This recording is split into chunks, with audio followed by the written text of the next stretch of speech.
Nari'nin katledilmesinin üzerinden bir yıl geçti. Ancak Narin'e ne olduğunu hala tam olarak bilmiyoruz. Bir yıldır konuşulan, tartışılan çok fazla konu oldu. Ancak her şeyden önce bir çocuğun yaşam hakkı elinden alındı. Bunun toplumsal ve hukuksal boyutlarını nasıl değerlendiriyorsunuz? Narin'le birlikte biz aslında vicdanımızı da yitirdiğimizi gördüğümüz dosyalardan birini yaşadık. Narin ne yazık ki bu ülkede katledilen çocukların ne ilki ne de sonuncusu oldu.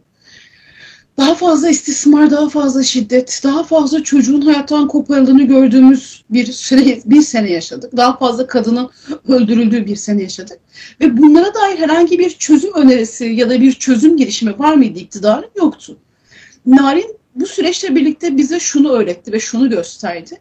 Ne yazık ki hem medya kanalıyla hem de iktidar kanalıyla bir dosya nasıl kapatılır, bir dosya üzerine nasıl kara çalınır, medya nasıl bir cinayette bir çocuğun bedenine basarak bu kadar çirkin haberler yapabilir, biz bunu görmüş olduk. Daha ifadeler avukatlara, dosyaya, savcının eline ulaşmazken basının elinde gezdiğini gördük. Ve çok çirkin karalamalarla karşılaştık. Ülkecek bir çocuğun bedeni, cesedi üzerinden prim yapılmaya çalışıldı. Bir insanlar aklandı, milletvekilleri çıktı, açıklamalar yaptı, ailenin bazı bağlantıları üzerine açıklamalar yaptı. Ama tek bir soruna cevabı verilmedi. Hala da verilmiyor. Narin'in katili kim? Evet. Ve Narin ne yazık ki katili kim diye sorduğumuz son çocuk olmadı. Narin'le birlikte yaşadığımız 19 gün cesedini bulamadığımız Narin bir başka çocuğun ölümüne engel olmadı. Biz yenilerini gördük, yeni istismarlar gördük, yeni kadın katliamları gördük ve giderek artan, bitmeyen bir şiddet gördük. Ne Narin'den, ne Leyla'dan, ne de diğer çocuklardan bir gram örnek almadık. Evet, Narin'in katledilmesi dosyasında yargılananlar, hapis cezası alanlar da oldu. Ancak asıl katiller kim henüz bilinmiyor, siz de dile getirdiniz. Somut deliller de konuşulmuyor. Aile hala kendini savunma noktasında hareket ediyor. Ve aynı zamanda dosyada çok hızlı bir şekilde yürütülüyor. Bu da faillerin korunuyorlar mı sorusunu da akıllara getiriyor açıkçası. Bu noktada siz nasıl değerlendiriyorsunuz, nasıl ele alıyorsunuz konuyu?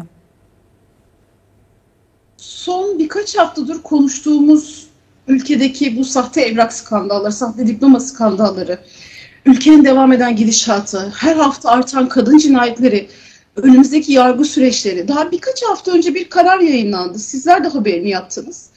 Cinsel ilişkiye girmeyi reddettiği için öldürülen kadının sanığına indirim uygulandı. Evet. Böyle bir yargıdan bahsediyoruz biz artık.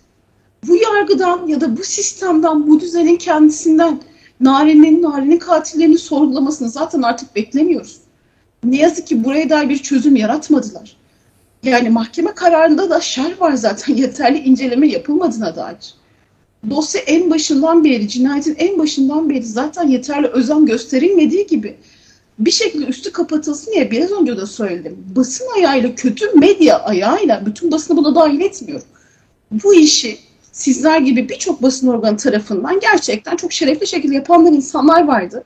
Narin'i, çocukları, kadınları korumak için mücadele edenler vardı. Bir de diğerleri vardı. O diğerleri bu süreci kullanarak dosyanın üzerine kapatıp saçma sapan bir dedikodu ağı yarattılar. Sonunda yargılamanın sonunda bazı cezalar alındı. Dosya üst mahkemelerde.